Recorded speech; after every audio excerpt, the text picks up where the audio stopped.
ঘরে বাইরে চাপে তবু থামছে না ফাঁকা বলে ক্ষমতা যাই থাকুক হুমকি 16 আনা বাংলাদেশের কট্টরপন্থীদের এবার টার্গেট চিকেন স্নেক। ভারত থেকে উত্তর পূর্বে 7 রাজ্যকে আলাদা করে দেবার হাস্যকর হুমকি। আমরা যদি ওইটা দাবি করতে পারি আমাদের বিদ্রোহ ছিল, ওরা আমাদের দিকে দৃষ্টি দিবে, আমরা চিকেন নেক কেটে।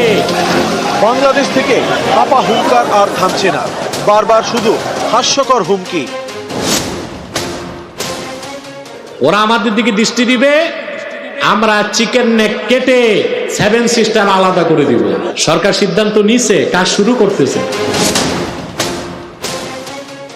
হিন্দুস্তানের উগ্রবাদী হিন্দুত্ববাদীরা মনে রেখো, বাংলাদেশকে সিকিমের মতো দুর্বল মনে করো না। আমার বাংলাদেশের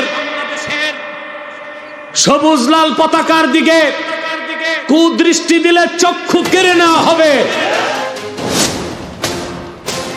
এপারে আমরা শক্তিশালী, আমাদের সেনাবাহিনী শক্তিশালী, আমাদের স্টেটের পুলিশ শক্তিশালী। সে চায়না তাকাক আর পাকিস্তান তাকাক আর বাংলাদেশের এখন যারা এসছে তাকাক, তাদের চোখ উপড়ে ফেলে দেওয়া হবে। একটি সার্বভৌম দেশের ভিতরে ঢুকে অন্য কোনো দেশ যুদ্ধ পরিস্থিতি ছাড়া কোনো কিছু করতে পারে না। হাতির 2 ধরনের দাঁত হয়, একটা দেখানোর, একটা খাবার। যা করার ভারত সরকার করছে, সমাজদারকে নিয়ে ইশারাই কাঁপিয়ে। অস্থির বাংলাদেশ, যেখানে সেখানে অশান্তি, এরই মাঝে বারবার বাংলাদেশ থেকে ধেয়ে আসছে হাস্যকর সব হুমকি, ভারতকে নিশানা করে। ভারতের যে government is a real suppressing government. ভারতে 140 কোটি লোকের মধ্যে 135 কোটি হচ্ছে দলিত, হরিজন, অচ্ছুত, মুসলমান এবং সাপ্রেসড 7 সিস্টার লোকজন। এদের মুক্তি দান করার জন্য আমরা যথেষ্ট। আমাদের দেশের সেনাবাহিনী এবং সৈনিকের সম্মুখ যুদ্ধে ভারতের মধ্যপায়ী এলজিবিটি সমাজের সৈনিকরা কখনও জয়লাভ করতে পারবে না। আমি বলে দিচ্ছি ভারতকে যে ট্রেনিং আমরা নিয়েছি, আমাদের ট্রেনিং, আমাদের দক্ষতা ভারতের চেয়ে অনেক বেশি। আমরা যদি একবার সাহস করে আমার দেশকে যুদ্ধ করবে, আমরা বলে দিচ্ছি 4 দিনের মধ্যে আমরা কলকাতা দখল করে নেব। মোদী সাহেবকে বলবো, বাংলাদেশের বিরুদ্ধে অবস্থান গ্রহণ করেন না।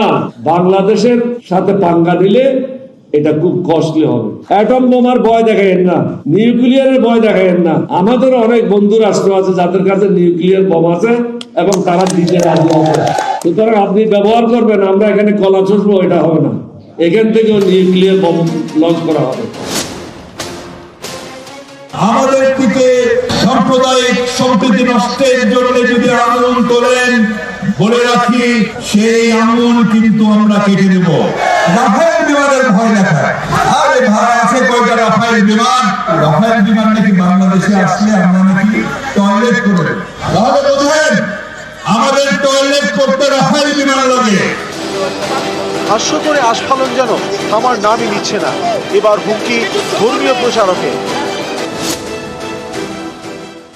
ওরা আমাদের দিকে দৃষ্টি দিবে, আমরা চিকেন নেক কেটে 7 সিস্টার আলাদা করে দিব। সরকার সিদ্ধান্ত নিছে, কাজ শুরু করতেছে। নিউজ 18 বাংলা।